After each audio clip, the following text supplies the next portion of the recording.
Hello everyone, welcome to my another mini blog.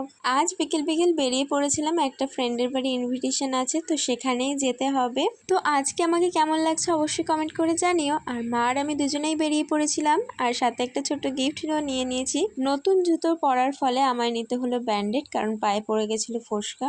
ট্রেনে করে চলে গেছিলাম ফুলিয়া স্টেশন, আর নেমে কিন্তু টোটো ধরে নিয়েছিলাম। বেশ অনেকটাই কিন্তু যেতে হবে ওদের বাড়ি। তো এই দেখো ফাইনালি আমরা পৌঁছে গেছি, আর অনেক ফ্রেন্ডেরই কিন্তু ইনভিটেশন ছিল, আমরা সবাই একসাথেই গেছিলাম। তো ব্লু শাড়িতে যাকে দেখতে পারছো ওর নাম সায়ন্তিকা, আর ওদের বাড়িতেই কিন্তু আজ আমরা গিয়েছিলাম। আর সব ফ্রেন্ডরা একসাথে হলে তো অনেক মজা হয়। আজ ছিল ওর জেঠুর বাড়িতে গৃহপ্রবেশ, তো সেটারই ইনভিটেশন ছিল আমাদের। জেঠুর বাড়ি থেকে ঘুরে এসে চলে এসেছিলাম আমরা ওর বাড়িতে ফার্স্টে, তারপরে কিন্তু দেখো দিয়ে দিয়েছে আন্টি আমাদেরকে কোল্ড ড্রিঙ্কস, আর এখানে কিছু ফটো নিচ্ছিলাম। কোল্ড ড্রিঙ্কস খাওয়া সবাই মিলে হালকা গল্প, আর সবাই অনেক ফটো তুলেছি।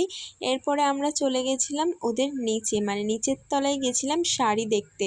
আর ওদের তো হচ্ছে শাড়ির বিজনেস, তো অনলাইন মিশো, ফ্লিপকার্ট, মিন্ত্রা সব জায়গা থেকেই যায়। আর তাছাড়াও এমনি বাড়িতেও আর কি মোটামুটি হয়তো দেখতেই পারছো, হিউজ কালেকশন, হিউজ পরিমাণের কালেকশন, আর রিজনেবল প্রাইসে অনেক সুন্দর সুন্দর শাড়িও পাবে।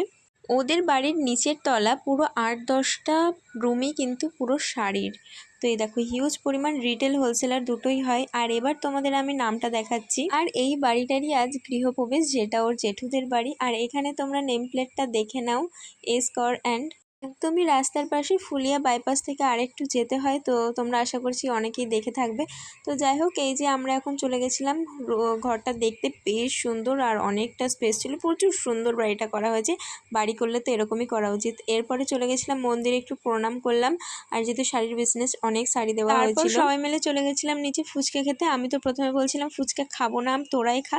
তারপরে তো আমি ওদের সবার প্লেট থেকে একটা করে ফুচকা খেয়েছি। আর এই যে দেখো এখানে আছে, যেহেতু আস্তে আস্তে এবার বাড়ির দিকে ফিরতে হবে, তাই বসে পড়েছিলাম খেতে। আর ফার্স্ট ব্যাচেই আমরা বসেছিলাম, আমাদের সাথে পিয়ালি আর আন্টিও বসেছিল। দেখো একবার প্লেটগুলো কিন্তু পদ্ম পাতা দেওয়া আছে, খুব সুন্দর লাগলো আমার। প্রথমেই দিয়ে দিয়েছিল এখানে লুচি বা রাধাবল্লভী যেটাই বলো, এরপরে চানা মশলা দিয়েছিল। এটা খেয়েই তো আমার পেটটা ভরে গেছে। যাই হোক, পরে ছিল কিন্তু পোলাও, আলুর দম, চাটনি, পাঁপড়, মিষ্টি, পায়েস। তোর প্রত্যেকটা রান্নাই অসাধারণ সুন্দর হয়েছিল, আমার তো খুব ভালো লেগেছিল। লাস্টে তো আমি খেতেই পারছি, সাথে হজমালা আর আইসক্রিমও ছিল। আজকের ভিডিওটা এত অবধিই, ভালো লাগলে লাইক, কমেন্ট, শেয়ার, আর আমার চ্যানেলটা সাবস্ক্রাইব করে আমার পাশে থেকো। টাটা।